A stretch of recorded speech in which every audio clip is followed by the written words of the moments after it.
Fiquei um pouco Acontece, distraído. capaz. Obrigado pela lembrança. Bom, então, gente, vamos começar a gravar a nossa aula, né? Boa noite, né? A gente estava conversando já um pouco sobre a nossa matéria, então eu vou agora compartilhar aqui o nosso material para vocês. Daqui a pouco, agora vocês estão começando a ver, então eu estava comentando com vocês, né, que semana passada a gente começou com gestão ambiental e empresarial, onde vimos que as empresas podem adotar 3 abordagens diferentes quanto à questão ambiental. Aquela empresa que só controla a poluição, quer dizer, faz aquilo que a lei manda e pronto, não faz mais nada além disso. Aquela empresa que tem uma visão um pouquinho mais adiantada, que daí vai mudar os seus sistemas produtivos para produzir menos poluição, ela faz a prevenção da poluição. Como eu tinha comentado antes, ela faz isso não pensando só no meio ambiente, mas essa ideia permite maior eficiência nos processos, então menor custo, maior produtividade, ele vai precisar menos matéria-prima para produzir a mesma coisa de produto e assim por diante. E o terceiro grupo é aquela empresa que usa a questão ambiental como uma parte da sua estratégia a médio e longo prazo. Ela vê um nicho específico, ela vê um grupo de consumidores que topa pagar mais alto por aquele produto específico dela, e assim por diante. Ela quer mostrar para a sociedade que ela é melhor do que os seus concorrentes. Então, ela usa a questão ambiental como uma dentro da sua grande estratégia de negócios. E eu falei também que tem o quarto grupo, né? Que são aquelas empresas que não fazem nada. Essas empresas, na minha opinião, elas devem ser riscadas do mapa. Nessa semana, a gente vai começar a ver como que nós podemos fazer efetivamente a gestão ambiental dentro das nossas empresas. Né? Como que nós podemos pensar em termos de ação? Eu vou mostrar alguns modelos hoje e a partir da semana que vem a gente vai entrar na famosa ISO 14001, que talvez seja o modelo de gestão ambiental mais utilizado no mundo, inclusive permite uma certificação. Então, hoje a gente vai começar a ver os modelos de gestão ambiental. Traduzindo, como eu posso pegar essa ideia do professor de prestar mais atenção na questão ambiental e colocar lá em prática, na minha fábrica, no meu negócio? Aliás, eu queria até falar para vocês que a grande maioria dos modelos que eu vou mostrar aqui para vocês dá para usar em quase qualquer coisa. Por exemplo, a ISO 14001, se vocês quiserem certificar com a ISO 14001 a casa de vocês, é possível. Claro que não vale a pena, né? Em termos de negócio, não vale a pena. Mas se vocês quiserem, vocês conseguem. Primeiro lugar, vamos discutir um pouco sobre gestão. Gestão, gerir alguma coisa. Eu falei das abordagens, né, na semana passada, controle, prevenção à poluição, abordagem estratégica. Mas para eu colocar alguma coisa dessas em prática, seja qualquer um deles em prática, eu preciso de realizar uma série de atividades. Muitas vezes são atividades administrativas, simplesmente gerenciais, né? Por exemplo, treinar o pessoal a controlar certas coisas, ou algumas vezes eu preciso implementar atividades operacionais. Por exemplo, separar o lixo, ter equipamentos específicos para evitar a poluição, ter equipamentos de maior produtividade, maior eficiência e assim por diante. E isso, gente, eu faço através, olha só que bonito, através de concepções mentais típicas ou não. Traduzindo isso daí para vocês, né? Eu vou pensar como fazer isso, eu vou imaginar como fazer isso, vou colocar no papel e depois colocar na prática.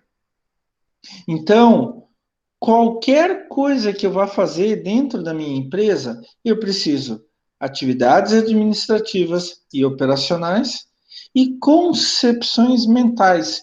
Imaginar, colocar no papel e depois em prática como que essas atividades administrativas e operacionais vão se dar na prática. E quando a gente está falando da questão ambiental, pessoal, a gente então fala, quando a gente faz isso dentro da questão ambiental, então a gente fala que estamos fazendo um modelo de gestão ambiental. Mas eu quero deixar bem claro para vocês, pessoal, que quando a gente fala modelo de gestão ambiental, algumas vezes as pessoas dizem, nossa, isso deve ser algo complexo e tal, difícil, precisa um super especialista com 3 pós-doutorados e tal. Não, não. A grande maioria das vezes, não. O modelo de gestão ambiental, pessoal, pode ser desde uma coisa mais simples até uma coisa bem mais complexa. Por exemplo, se na empresa de vocês têm aquelas lixeiras que separam papel, plástico, metal, orgânico, vidro, etc., e treinam as pessoas para isso, vocês já estão fazendo gestão ambiental. Se na empresa de vocês mudam as lâmpadas para lâmpada LED e treinam as pessoas para que não deixe, mesmo com lâmpada LED, não deixe um ambiente vazio com luz ligada, vocês já estão fazendo gestão ambiental. Se na empresa de vocês têm economia de água, por exemplo, e treinam as pessoas para isso, vocês já estão fazendo gestão ambiental. São modelos muito simples, tanto que nem estruturados são, mas já é gestão ambiental. Algumas empresas, então, a partir dessa ideia, adotam modelos mais simples. Outras empresas adotam modelos mais avançados. Mas tudo isso é gestão ambiental. Né? Gestão ambiental vai depender, claro, de clientes, da liderança, da sociedade, as pessoas, os processos, a estratégia, planos para obter resultados. E tudo isso daí precisa de informação e conhecimento. Mas pode ser desde pequenininho até um sistema de gestão, um modelo de gestão ambiental bem mais complexo. Vai depender do que vocês querem para a empresa. Que tipo de empresa vocês querem ser? Que tipo de mercado vocês querem atingir? Quão importantes vocês querem ser naquele mercado? Tudo isso vai definir o que vocês vão fazer em termos de gestão ambiental. Ah, até o quanto o mercado está pressionando vocês também. Isso também é importante. Então, existem vários modelos, eu só quero passar por alguns agora, porque a gente vai se dedicar, ou vai dedicar mais tempo à ISO 14001, que é disparado o modelo mais utilizado no mundo, né? O primeiro modelo se chama atuação responsável, ou em inglês, Responsible Care. A atuação responsável, ela surgiu lá na década de 80 no Canadá e Estados Unidos, na verdade, porque e nas empresas químicas, porque as empresas químicas estavam tendo muito problema. Elas estavam com muito vazamento, muita poluição, a população estava pressionando muito elas. Então, elas tinham que fazer alguma coisa para diminuir o seu problema. Né? Então, começou lá no Canadá e Estados Unidos um programa, um modelo de gestão ambiental para ser implementado dentro das empresas químicas, que assim ia fazer com que a poluição, os danos ambientais causados por essas empresas químicas fosse bem menor. Hoje, mais de 40 países já adotaram a atuação responsável, não é na forma de lei, a atuação responsável é totalmente voluntária, tá? E é só da indústria química. Ninguém fora da indústria química usa esse modelo de gestão ambiental.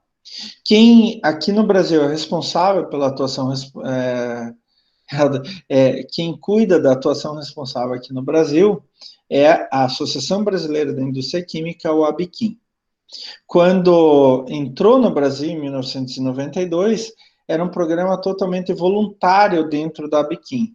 Hoje, todas as empresas químicas ligadas à ABIQUIM são obrigadas a ter atuação responsável. Atenção, não é lei. Isso é uma coisa interna da Associação Brasileira da Indústria Química. A atuação responsável, ela tem algumas linhas mestras que ela segue, algumas preocupações grandes que ela segue, que a gente chama de códigos gerenciais. O que significa isso? A partir desse momento, aquela indústria química, ela tem que se preocupar com cada uma dessas áreas que eu vou falar daqui a pouco. E dentro de cada área tem uma série de ações que ela tem que fazer. Então, o primeiro código gerencial é segurança de processo. Não pode explodir nada, não pode vazar nada e etc. A segunda preocupação é saúde e segurança do trabalhador. É claro que se eu tenho segurança de processo, eu tenho maior saúde e segurança do trabalhador. Mas mesmo assim tem uma série de subquestões a serem preenchidas. A terceira preocupação, a terceira linha gerencial é a proteção ambiental como um todo. Mas é claro que se eu tenho segurança de processo, saúde e segurança de trabalhador, eu tenho meio caminho andado já para a proteção ambiental. A quarta preocupação é transporte e distribuição. Um dos grandes problemas da indústria química sempre foi e é também o transporte e a distribuição. Caminhão que cai barranco abaixo, que perde o freio, trem que descarrilha e assim por diante. A gente já teve vários casos, inclusive aqui no Paraná, né? Na Serra do Mar e etc. Isso é tão importante na indústria química que eles fizeram uma outra certificação, a atuação responsável é uma certificação, eles fizeram uma outra certificação chamada SASMAC. Mas essa certificação SASMAC é só para empresas de transporte. Empresas que transportam material para a indústria química. Ah, mas professor, eu tenho uma empresa de transporte, mas eu não transporto para a indústria química. Posso fazer essas máquinas? Claro que pode. Não tem problema nenhum. Mas todas as empresas de transporte que transportam, fazem serviço para uma empresa que tem atuação responsável, é obrigada a ter SASMAC, tá? É obrigada a ter SASMAC.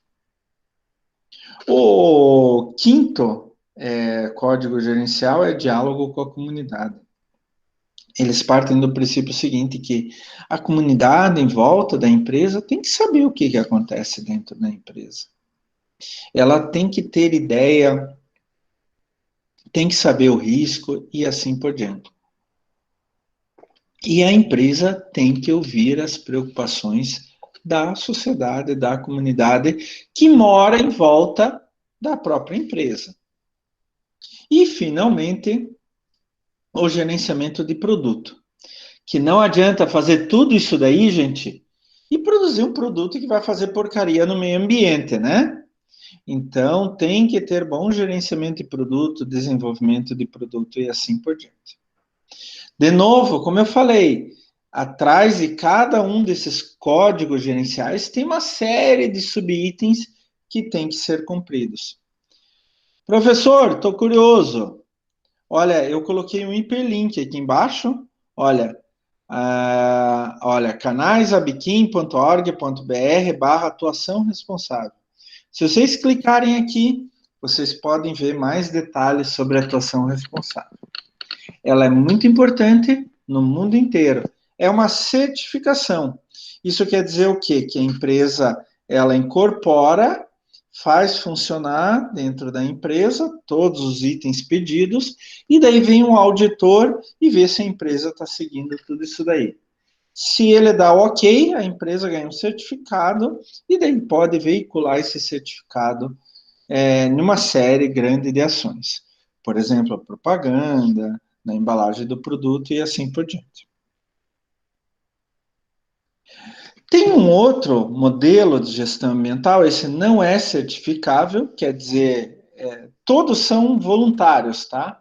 Mas alguns você pode certificar com uma auditoria e outros não. A produção mais limpa, ou também chamado P mais L, produção mais limpa. Né? Em inglês se chama Cleaner Production.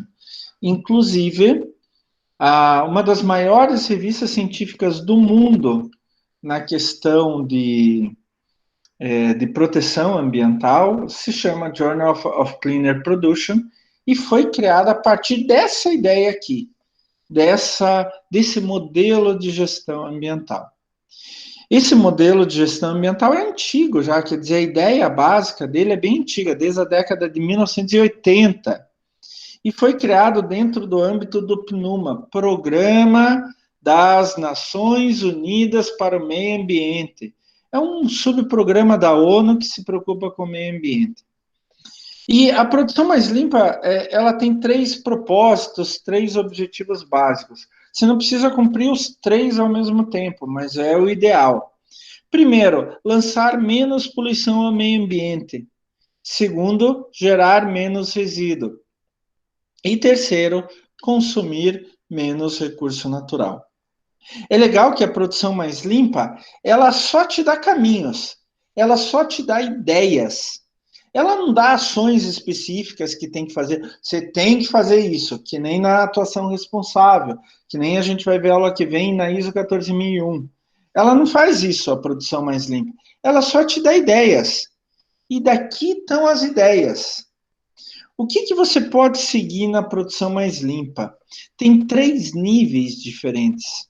Você pode seguir o nível 1, pode seguir o nível 2, ou pode seguir o nível 3. Ou pode seguir o nível 1 e o 2, o 2 e o 3, o 1 e o 3, ou o 1, o 2 e o 3 ao mesmo tempo. Eu quero que vocês compreendam que a produção mais limpa é só dá ideias. Vocês têm problema com questão ambiental? Olha aqui, olha, tem um esquema aqui que vocês podem utilizar para pensar como diminuir esse problema. Então, ela parte por 2 caminhos principais, onde que ela vai minimizar a produção de resíduos e emissões, quer dizer, vai produzir menos resíduo, vai produzir menos fumaça, vai produzir menos esgoto. E a segunda linha, que é a reutilização de resíduos e emissões. Quer dizer, ela pode até produzir resíduos, mas dá para aproveitar em alguma coisa esse resíduo? Então, aí entra as 2 grandes possibilidades que você pode ter dentro de uma empresa. A primeira linha de minimização tem 2 níveis. O primeiro nível é a redução na fonte, onde você vai modificar teu processo ou teu produto, é o que a gente chama de housekeeping, ou cuidar da casa. House, casa. Keeping é cuidar, né? Deixar tudo em ordem. Então você pode ir lá no teu processo, vou ajustar uma máquina. Ajustando a máquina, eu vou perder menos material, vai ter menos resíduo. Por que está saindo tanta fumaça assim do meu carro? Ah, meu carro está desregulado. Vou levar no mecânico. Daí o mecânico regula o carro. Sai menos fumaça. Então, esse nível 1, redução na fonte, ou você vai modificar o processo ou o produto. Por exemplo, naquele produto eu usava metal pesado, eu usava chumbo. Por exemplo, tinta. Durante muito tempo, nas tintas se usava chumbo para grudar o pigmento na superfície. Daí o chumbo foi proibido. Hoje a gente usa outras substâncias para grudar o pigmento na superfície, que não tem metal pesado, não tem chumbo. Chumbo é neurotóxico. Então eu modifiquei meu produto. Outra coisa que se usava chumbo era na gasolina, há muito tempo atrás. Se eu já usava chumbo como antidetonante para a gasolina não explodir. Hoje se usa álcool como antidetonante aqui no Brasil. Então, a gente pode modificar o produto, vamos acertar o motor do carro. Vamos acertar a máquina lá para ela não produzir tanto resíduo, aproveitar melhor a matéria-prima.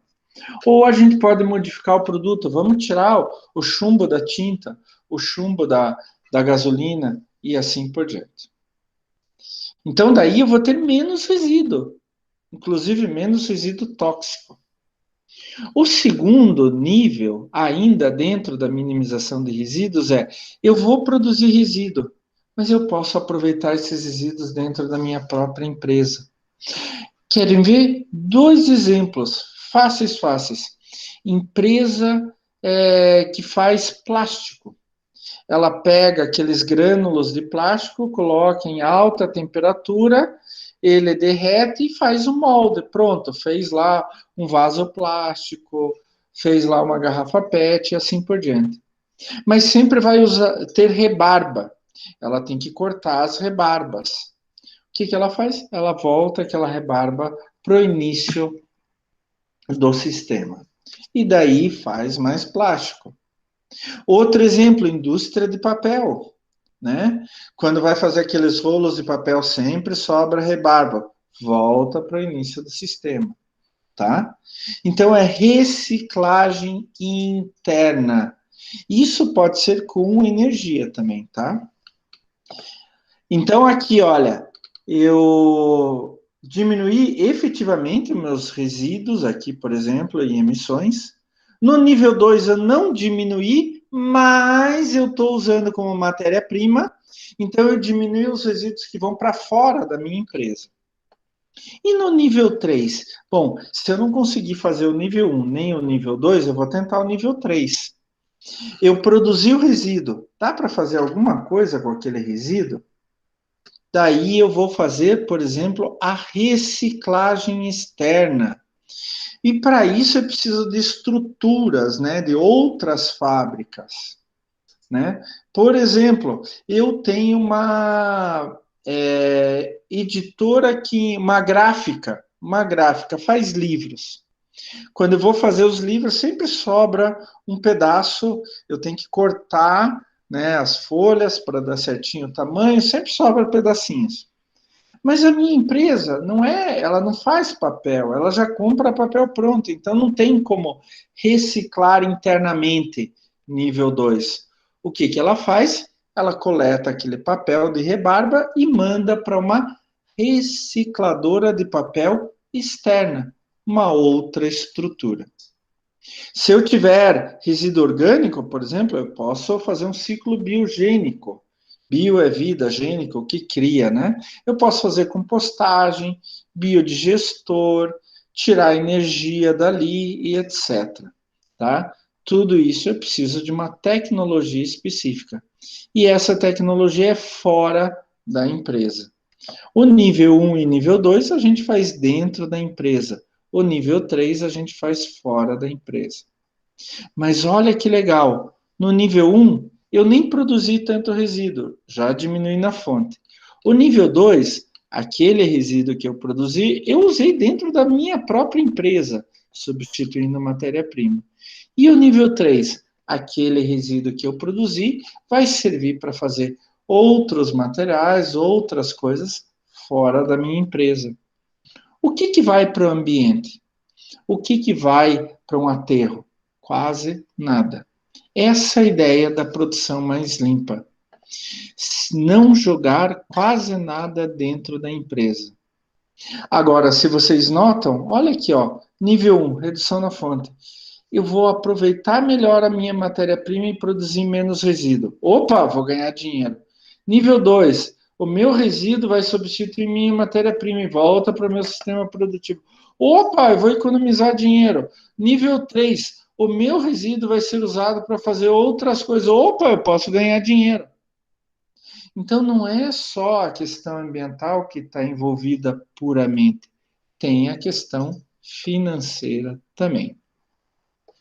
A ideia da produção mais limpa hoje ela é muito, muito, é, vamos dizer assim, ela já foi para o mundo inteiro, tá? Essa é uma ideia bem interessante e muitas empresas estão adotando. Lembrem-se que, ao contrário da tradução responsável, ela não é certificável. Você faz se você quiser. Daí tem uma outra ideia que também não é certificável, ela foi criada na década de 1990 pelo Conselho Mundial de Negócios para o Desenvolvimento Sustentável. É a chamada ecoeficiência. Ela dá ideias, ela dá, olha, prestem atenção nisso, é mais ou menos isso que ela fala. Uma empresa, para ser ecoeficiente, ela tem que pensar algumas coisas. Eu coloquei algumas coisas dessas aqui, olha. Minimizar a intensidade de materiais nos produtos e serviços. Quer dizer, gastar cada vez menos materiais. Minimizar a intensidade de energia nos produtos e serviços. Gastar cada vez menos energia. Minimizar a dispersão de qualquer tipo de material tóxico pela empresa, né? Se eu tiver que produzir algo potencialmente tóxico, que eu segure isso, né? Não saia jogando em qualquer lugar. Aumentar a reciclabilidade dos seus materiais, né? Onde que depois de usado, o material que eu produzi pode ser reutilizado, reciclado e assim por diante. Maximizar o uso sustentável de recursos naturais. Quer dizer, eu não preciso gastar energia à toa, eu não preciso gastar água à toa e assim por diante. Aumentar a durabilidade dos produtos da empresa. Aí que, olha, aí eu pego muito no pé. Aumentar a durabilidade. Sem fazer alusão a nenhuma empresa, mas vocês se lembram de uma propaganda da Brastemp? Talvez, não me lembro quanto tempo foi isso, mas eles tinham propagandas assim, eles diziam, ah, mas aquilo não é Brastemp. Ih, quebrou. Ah, mas não é Brastemp. Não dura como Brastemp, né? Eu sempre falo assim, imagine que vocês vão comprar um liquidificador, né? Ah, não tem liquidificador de R$ 300, né? Tem liquidificador de 70, R$ 80. Aí eu vou comprar o mais baratinho. Daí ele passa 1 ano e 1 dia e estraga. 1 ano e 1 dia. Por que isso? Porque a garantia é só de 1 ano. Passou 1 dia, daí vocês vão ter que comprar outro. Vocês vão comprar da mesma marca? Ah, eu vou, porque ele é baratinho. Daí comprou. Passou 1 ano e 1 dia, estragou de novo. Né? A Brastemp não. A Brastemp dura, dura, dura, e dura, e dura, e dura, e dura. Nossa, minha mãe ficou com uma Brastemp pelo menos uns 25 anos, gente. Não estou brincando com vocês. Qual que é a marca que vocês vão começar a dar ênfase, dar preferência? Aquele que estraga com 1 ano e 1 dia? Ou uma Brastemp? Eu não tenho Brastemp em casa, tá, gente? Não tenho ações da Brastemp, não tenho nada. Eu só estou usando como modelo. Ou vocês vão pegar uma Brastemp que dura, dura, dura. Mas, professor, se aumentar a durabilidade dos meus produtos, as pessoas vão comprar menos o meu produto. Ah, elas vão começar a dizer uma para outra. Ah, você comprou uma máquina lavar roupa e estragou com 2 anos. Eu tenho uma Brastemp aqui há 10, meu amigo. Muito melhor. Devemos falar uma para outra, né? Hoje as empresas estão usando cada estratégia, né? Uma vez eu fui comprar aquele centrífuga de roupa para minha mãe. Eu fui numa loja, não tinha, fui na outra, não tinha, fui na terceira. Na quinta loja eu achei. Eu já estava muito bravo, porque eu já não achava, não achava e tal, estava difícil. Queria comprar e ir embora. Daí o cara falou assim: tem 3 modelos, né? Qual que é o preço dos três? Tal, tal e tal. Daí eu escolhi um lá, levando em conta o preço e a marca e o nome da marca, né? Se eu conhecia ou não. E levei. Quando eu ia me preparar para pagar, o cara chegou assim, mas o senhor não, não quer comprar uma garantia estendida, mais 1 ano? O produto tem 1 ano de garantia, comprar garantia estendida mais 1 ano? Eu falei para ele, não, não, não quero, não. Ele falou assim, mas o senhor sabe, né, como são esses produtos, né, e tal. Eu olhei para ele assim com uma cara de bravo, gente. Ele falou coisa errada para a pessoa errada no momento errado. Eu olhei, eu que trabalho com isso, eu olhei para ele assim, você está me dizendo que quando der 1 ano o teu produto vai quebrar? É isso?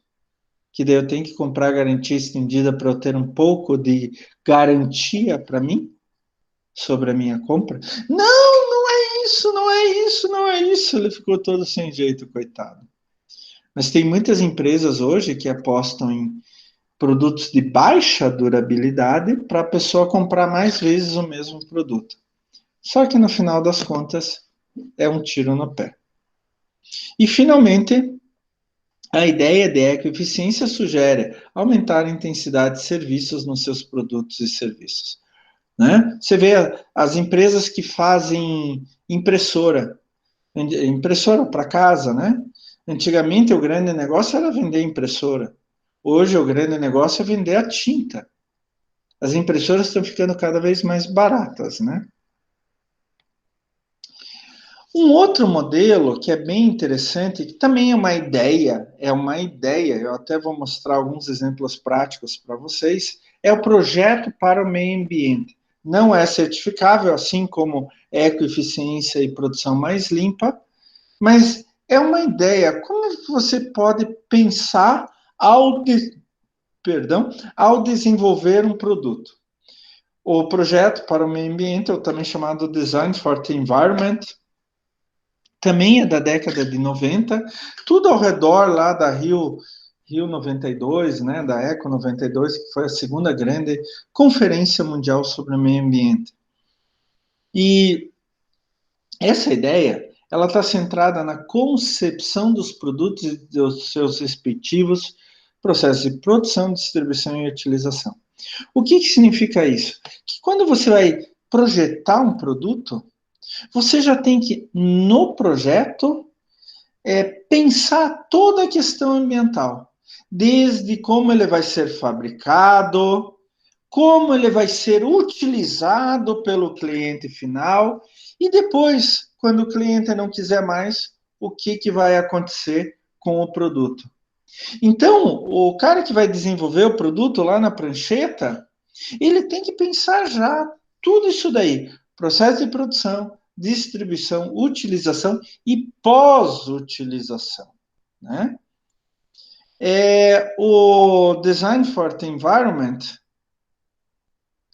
ele tem que pensar o seguinte: quando isso já, ainda na mesa de desenho, né, prancheta, depois que o meu cliente final usar o produto, tem condições de desmontar o produto? Então, a gente tem que assegurar que os produtos possam ser desmontados para recuperar materiais e componentes com custos e esforços mínimos. Isso acontece já para carro, pessoal. Hoje, na Europa, por exemplo, qualquer carro, para ter permissão para ser comercializado, construído e comercializado na Europa, ele tem que ser no mínimo 98% reciclável. Quer dizer, você vai desmontar e vai recuperar grande parte do carro. Aqui no Brasil, acho que é 92%. Reciclagem. Quando eu for projetar um produto, eu já tenho que projetar pensando em assegurar um elevado conteúdo de materiais recicláveis, como, por exemplo, plástico, metal, vidro, que eu possa reciclar, usar como matéria-prima para outros processos. Facilitar o descarte. Já na prancheta de desenvolvimento do produto, eu tenho que pensar em assegurar que todos os materiais que não são recicláveis, né, esse item anterior, possam ser descartados de modo seguro e que não venham trazer nada de mal para o meio ambiente. Dentro dessa mesma ideia, reutilizar componentes. Então, assegurar que alguns componentes do produto possam ser recuperados, renovados e reutilizados. Também o exemplo do carro. Desmonte de carro. Hoje já é possível fazer isso de ponto de vista legal. Tem empresas hoje já no Brasil que fazem desmonte de carro e vendem peças separadas legalmente. Inclusive, a legislação que fala sobre isso, ela fala que quando você desmonta um carro e separa uma peça, você tem que classificar em 4 itens. Uma peça que não dá para mais aproveitar, uma peça que tem danos extensos, mas é recuperável, uma peça que tem danos menores e é totalmente recuperável, e uma peça que está em estado praticamente de nova. Então, são classes D, C, B e A, tá? Então, é possível você montar um desmonte de carro, né? Fundar um desmonte de carro de forma legal aqui no Brasil. Mas a maior parte dos desmontes de carro para reutilizar componentes que a gente tem aqui no Brasil são todos ilegais. Quando eu for projetar um produto, eu já tenho que pensar em redução do consumo de energia. Então não adianta nada eu projetar um produto que na sua fabricação ele consuma muita energia. Não adianta nada eu fabricar um produto ou projetar um produto que na sua utilização pelo cliente final ele consuma muita energia. Ou mesmo projetar um produto que, para dar um fim nele, eu precise consumir muita energia. E, finalmente, o Design for Environment, ou projeto para o meio ambiente, ele, ele coloca que, ao projetar lá na prancheta ainda um produto qualquer, você tem que pensar em reduzir os riscos crônicos. Quer dizer, não utilizar materiais tóxicos no teu produto para não dar problema depois no meio ambiente. E olha, gente, eu quero mostrar um negócio bem legal agora para vocês, que é relacionado ao Design for the Environment, mas é ao contrário. Tudo isso daqui que eu mostrei agora para vocês, que deve ser a preocupação do Design for Environment para o projeto, para o meio ambiente, esse produto que eu vou mostrar para vocês não tem nada disso, absolutamente nada disso. É um carro. Este carro, talvez algum de vocês já tenha ouvido falar, se chama Trabant. É um antigo carro da Alemanha Oriental. Estão vendo esse cara aqui? Esse cara é eu há quase 30 anos atrás. Foi em 1993. Eu tive a oportunidade de fazer um estágio de pesquisa numa cidade da antiga Alemanha Oriental chamada Görlitz, fronteira com a Polônia. Eu morei numa casa de família, a casa era bem aqui assim do lado, e o filho da família, um ano mais novo do que eu, o Andréas, meu amigo até hoje, a gente sempre se fala até hoje. Eu morei na casa deles em 1993. Ele me disse assim: Klaus, não quer comprar um Trabant? O que é Trabant? Ah, é o carro aqui que a gente tinha na Alemanha Oriental. Daí, mas eu não tenho dinheiro para isso. Não, Klaus, custa US$ 200. Na época não tinha euros, era marcos alemães, eram uns 400 marcos, mais ou menos. Um carro seminovo, isso daqui foi em 1993, e esse carro que eu comprei era de 1988, tinha 5 anos só, quilometragem bem baixinha. Esse carro, gente, ele é totalmente ao contrário do que é o projeto para o meio ambiente. Só para vocês terem ideia, a carroceria não era de aço. Eles não tinham aço lá à vontade. O aço era muito raro. Então, o que eles faziam? Eles prensavam papelão com uns 1.000 produtos químicos diferentes e faziam a carroceria disso. Se eu chutasse o meu carro, provavelmente o meu pé atravessaria a carroceria. Eu não fiz, mas eu fiz outra coisa. Eu fui dentro de casa, peguei uma faquinha e raspei a carroceria. Era de papelão. Um papelão específico com lá um monte de produto químico e tal, para dar o mínimo de rigidez. Mas o carro bem leve, pessoal. Só para vocês terem ideia, a marcha, nessa figura, nessa foto de baixo, a marcha não era aqui embaixo, como é um carro normal. A marcha era aqui em cima. Você colocava assim, virava para baixo, para cima, para frente e para trás. O carro não andava com gasolina, ele andava com óleo dois tempos, que nem de Garelli. E o carro pegava 80 por hora na descida e com vento a favor. O carro só tinha dois cilindros. Eu me lembro que uma vez eu estava andando de carro e ouvi um barulho aqui no capô. Um cilindro, a vela de um cilindro tinha voado. O carro não conseguia andar mais do que 20 por hora. Até o vidro do carro tinha um monte de produto químico. Nem o vidro poderia ser reciclado. Quando um carro desses pegava fogo, nem os bombeiros chegavam perto, porque a fumaça era tão tóxica, tão tóxica, tão tóxica, que mesmo com equipamento os bombeiros tinham problemas. O pneu, gente, não era comum. O pneu era um composto de um monte de produto químico diferente, né? Esses carros, gente, eles, o único caminho pós-uso era aterro de resíduos perigosos. Por incrível que pareça, não dava para aproveitar nada desse carro, não dava para reciclar nada desse carro. Quando eu fui embora da Alemanha, voltei para o Brasil, meu estágio acabou, eu eu tive que dar o carro porque ninguém queria comprar ele de volta. É sério, eu dei daí para uma estudante, aí passei o carro para ela, né? Fazer o quê? As pessoas na Alemanha Oriental, durante o tempo do comunismo, quando eu fui para lá em 1993, o comunismo já tinha acabado, já tinha se reunificado com a Alemanha Ocidental, né?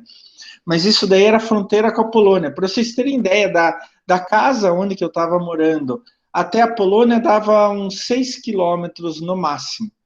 A, a casa onde que eu morava era no lado de fora da cidade, mas no lado contrário da Polônia. O centro da cidade ficava. Eu trabalhava num lugar a mais ou menos uns 300, 400 metros da Polônia, né? Quase na fronteira com a Polônia. Então, assim, a Alemanha tinha acabado de se reunificar, fazia 4 anos que tinha se reunificado. Eu peguei a Alemanha Oriental ainda do jeito que era a Alemanha Oriental, né? Mas o local onde que eu fui trabalhar, onde que fui estudar, era famoso no mundo inteiro, mesmo antes da reunificação. Só que, quando eu era Alemanha Oriental, eu não teria tido a oportunidade de trabalhar lá. Eu quero tentar apresentar agora para vocês um filminho, gente. Vamos ver se eu consigo passar o filminho para vocês. Vocês estão prestando atenção ainda no professor Klaus? Vocês estão aí ainda? Sim. Pessoal, tá aí Sim, ainda? professor. Olha, eu contei para vocês que esse carro era bem, né, bem maluco. Sério, gente, ele pegava 80 por hora na descida e com vento a favor. Era o único jeito dele pegar 80 por hora, tá? Na Alemanha Oriental era uma loucura. Eu cheguei a pegar estradas na Alemanha Oriental que Hitler tinha feito antes da Segunda Guerra Mundial. E o governo da Alemanha Oriental não fez modificação nenhuma, né? A cidade onde eu morei, ela não foi atingida pela guerra. Caiu uma ou duas bombas só lá. Mas ela não tinha indústria, não tinha nada. E eu vi casas lá que estavam do mesmo jeito que estavam durante a guerra. Eu fui visitar uma cidade maior chamada Dresden, que foi totalmente destruída na Segunda Guerra Mundial, em 1993, 48 anos depois do final da guerra. E eu vi a igreja principal de Dresden ainda em pedaços. Ainda era um monte de pedra. Ela foi destruída em 1945, em maio de 45, e o governo da Alemanha Oriental deixou ela daquele jeito, durante 48 anos. Daí ela foi restaurada depois da reunificação e tal, uma igreja muito bonita, por sinal. A maior igreja luterana da Alemanha reunificada. Eu tive uma oportunidade bem legal, uma outra historinha. Eu ficava na fronteira com a Polônia. Só que a mãe da família, ela era de uma cidadezinha, de uma vila, na fronteira com a Alemanha Ocidental. E um dia a gente foi visitar a família dela. E ela contou que no tempo do comunismo, a mãe dela morreu no tempo do comunismo, só que o cemitério ficava bem pertinho da fronteira com a Alemanha Ocidental. Então o cemitério era propriedade do exército comunista. Para ela ir visitar a mãe dela no cemitério, levar flores para a mãe dela no cemitério, ela tinha que pedir uma permissão especial do exército, porque era uma área exclusiva do exército, para ela ir visitar a mãe no cemitério. Então eu tive umas experiências bem legais. Mesmo que você tivesse dinheiro para comprar um Trabant, você tinha que ficar numa fila e era mais ou menos 12 anos. Mesmo tendo dinheiro, não tinha carro, né? Não tinha carro. Os alemães orientais, eles tinham o costume de ir em filas. Eles viam uma fila e entravam, depois perguntavam para que era aquela fila, porque quase não tinha produtos no supermercado. Para vocês terem ideia, não existia bananas. Banana é tropical, mas ninguém exportava banana para a Alemanha Oriental. Para a Alemanha Ocidental, sim. Eles não tinham café. Então, o pouco café que tinha era muito pouco café. Então, para render mais, os alemães orientais, o governo comunista, misturava café com outras coisas torradas.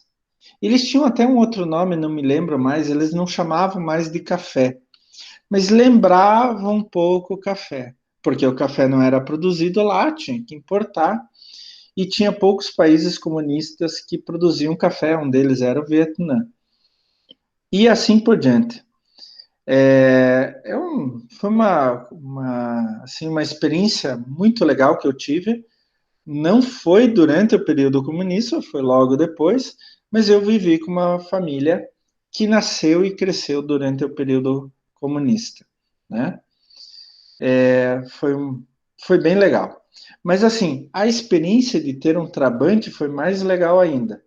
E como eu falei para vocês, o Trabant era totalmente o contrário do que é o projeto para o meio ambiente. Chegava no final de vida de um Trabant, você não podia desmontar e aproveitar a peça. Nenhuma, zero. Você tinha que jogar ele totalmente fora em um aterro. E custava dinheiro. Isso. Custava mais dinheiro para você jogar o Trabant no aterro do que você comprar um Trabant, né? Agora, depois da reunificação, né?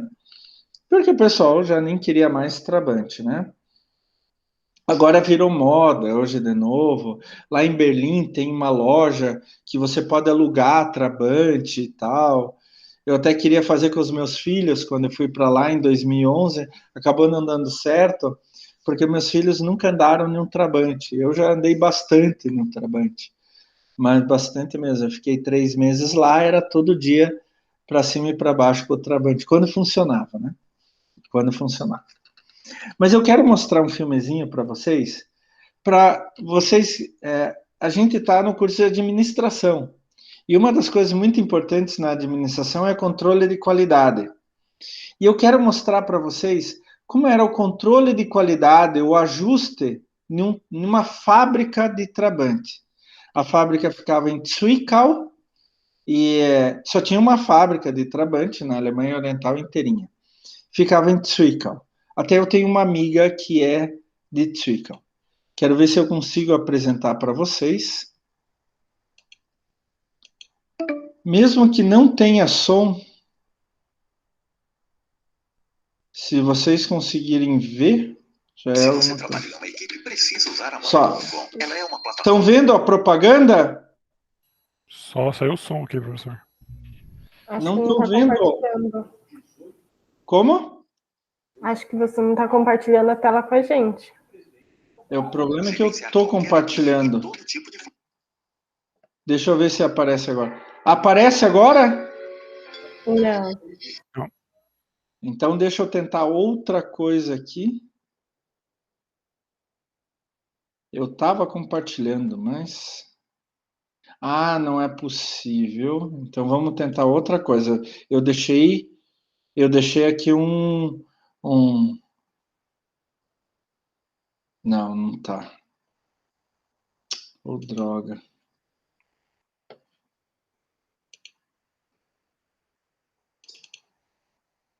Eu tinha deixado aqui um separado, mas não tinha deixado, não. Bom, quero ver se agora eu consigo abrir para vocês. Só um instantezinho.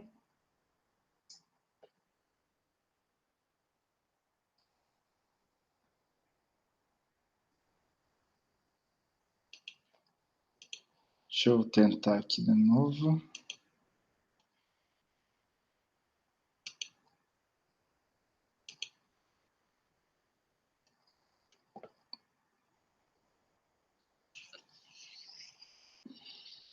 Só um momento, gente. Esse negócio é... Ah, agora vai compartilhar, gente. Agora vai compartilhar. Espero, pelo menos. Meu computador é um pouco lento, gente. Mas acho que agora vai compartilhar.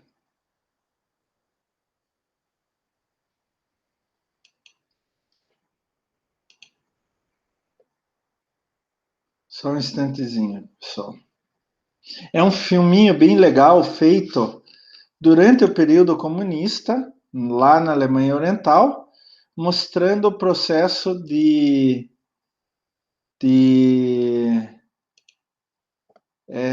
controle de qualidade de um Trabant, da fabricação de um Trabant. Oh, mas está difícil de entrar. Deixa eu sair de novo.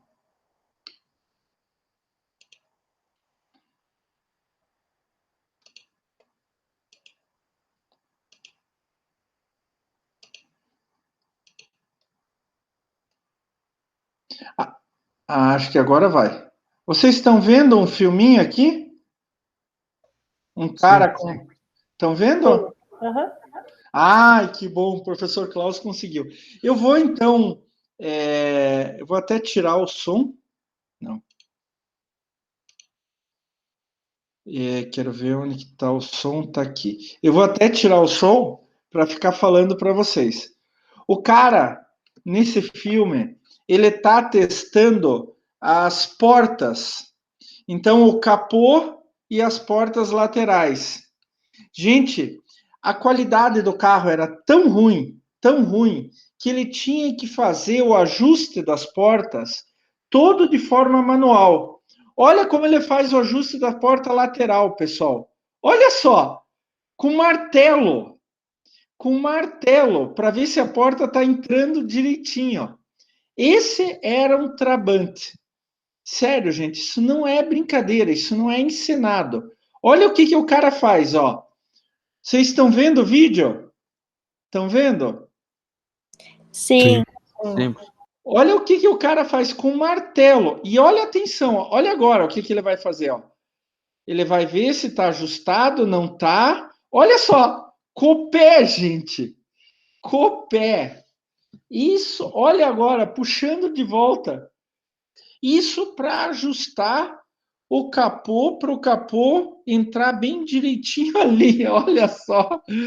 Com o pé. Incrível isso, gente. Esse carro, o capô, ele só faz isso porque a carroceria dele é toda de papelão prensado. Ele não poderia fazer isso se fosse de aço, tá? Não daria para fazer isso se fosse de aço. Olha, ele bate com toda a força. Olha só, gente. Olha como ele ajusta a porta. Olha que qualidade maravilhosa. Meu Deus do céu. Isso é inimaginável no dia de hoje, gente. Olha só. Bateu com toda a força. Incrível isso. Esse era um Trabant. Olha, e não entra, não entra. Daí ele tem que ajustar de novo. Ele ajusta com a porta, o vidro aberto, com o vidro fechado. Agora ele dá uma pesada na porta, um soco, daí fecha o vidro, daí arruma com o vidro de volta. E os caras eram bons, eles sabiam exatamente aonde arrumar com cada coisinha, absolutamente cada coisinha. E aqui, gente, nada é reciclável desse carro, absolutamente nada é reciclável. Olha, deu uma puxadinha para cima e faz de novo e não consegue acertar, mesmo o cara sendo bom. Ele vai dar uma batidinha ali de novo em algum lugar. Ah, agora acertou. Será? Ah, acertou. Era incrível isso daí. Vou até parar aqui. Mas era incrível um carro desse, assim, gente. A qualidade do carro era horrível. Era horrível. Se aquela carroceria pegasse fogo, gente, eu não estou brincando com vocês. Sabe quando o pneu pega fogo, aquela fumaça preta? É pior do que pneu. E o pneu deles era pior do que o pneu comum que a gente vê hoje em dia por aí, tá? Algo incrível. E isso é exatamente o contrário do projeto para o meio ambiente, que é o modelo de gestão ambiental, onde você já planeja teu produto pensando inclusive lá no final. Você planeja pensando na produção, na utilização e no desmonte final do teu produto. Essa é a ideia do projeto para o meio ambiente. Tá? Eu vou compartilhar nossa apresentação de novo, só para terminar a nossa aula de hoje, né? Então, eu mostrei o Trabante para vocês. Aí sou eu mesmo, acredite se quiser, há quase 30 anos atrás. E aqui tem o link. Deixa eu passar aqui o próximo slide. O link com aqui o link com o filminho para vocês darem uma olhada. E, finalmente, o último modelo de gestão ambiental que eu quero apresentar hoje para vocês é a simbiose industrial. Simbiose é um termo que vem lá da biologia, onde dois organismos se juntam para ganhar alguma coisa os dois, né? Ou pelo menos um deles ganhar e o outro não ser prejudicado. Por exemplo, quando vocês veem uma orquídea numa árvore, a orquídea usa a árvore como base para crescer e daí achar o sol. A árvore não sofre nada com a orquídea. Isso é uma simbiose.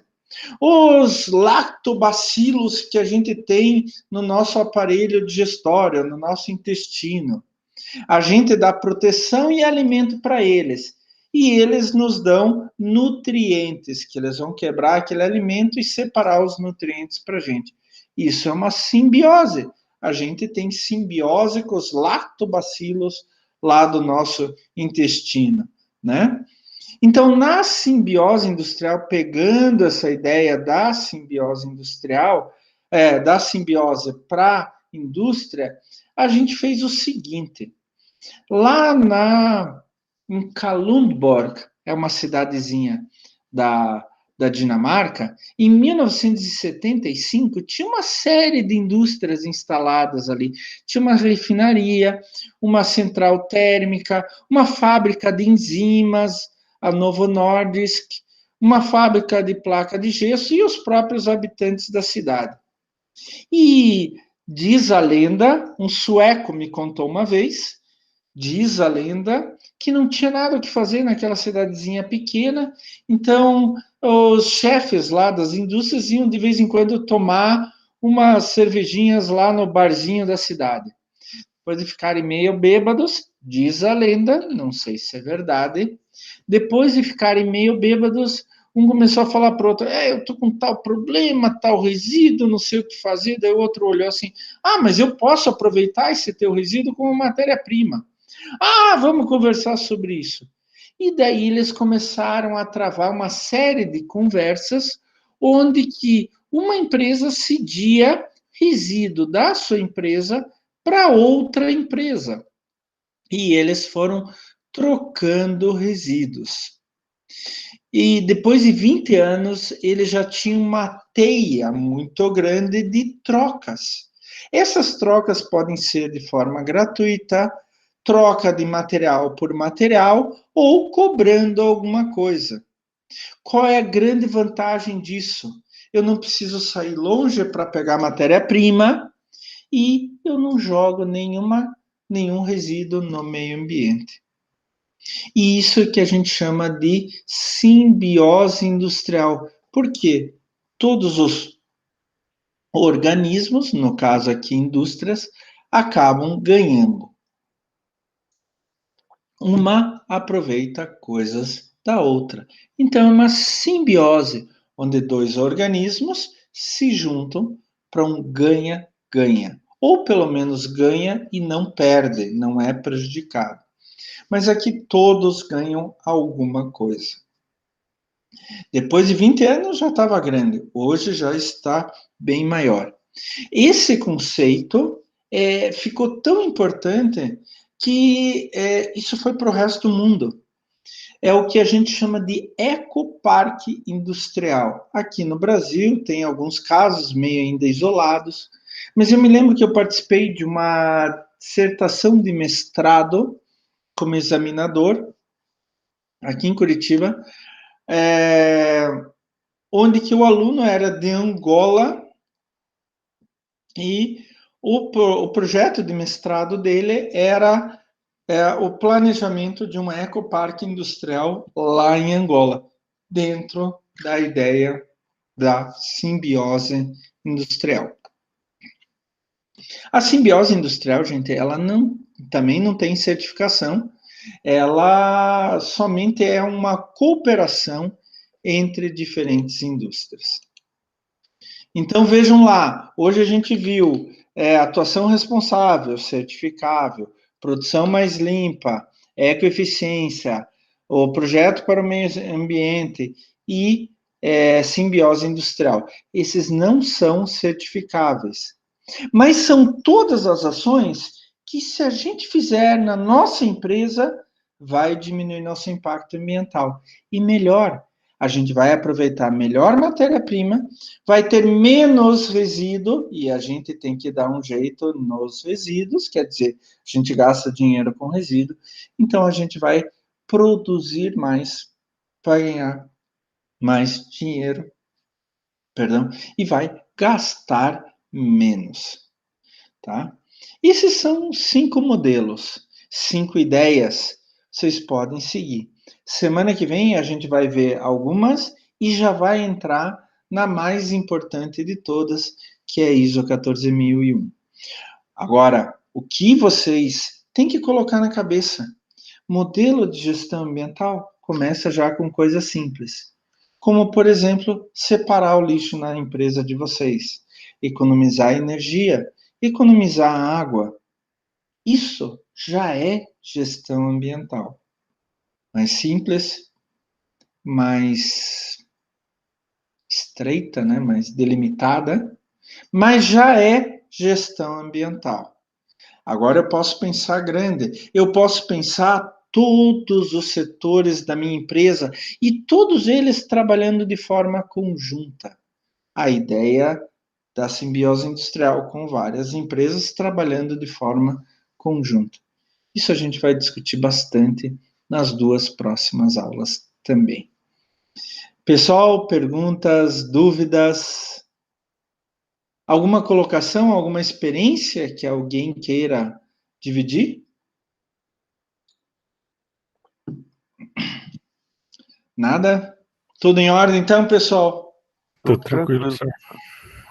Então, gente, eu conclamo vocês de novo a aproveitarem esse restinho de tempo para ir na atividade de frequência, pensar bem, para acertar a atividade de frequência e dar uma olhadinha lá no material complementar, que também está muito legal, tá? Camille, estamos torcendo por você. Tá bom, Camille? Tudo de bom para tua família e cuidado para todo mundo aí, gente, por favor. Vamos prestar bem atenção e vamos continuar tomando os nossos cuidados do dia a dia, tá? Um abraço para vocês, gente. Até 23h59 para entregar o trabalho. tá? Sistema. Falou, professor. Até Fala. mais. O que, Henrique? Não, eu dei tchau só. Ah, tchau, tchau, Henrique. Até a semana que vem, então. Não Valeu, esqueça do professor. Obrigado. trabalho. Tchau, tchau. Tchau, Boa noite. Um abraço. Boa noite, prof. Até semana que vem. Boa noite, Até. professor. Até. Tchau, tchau. Tchau. Tchau, gente.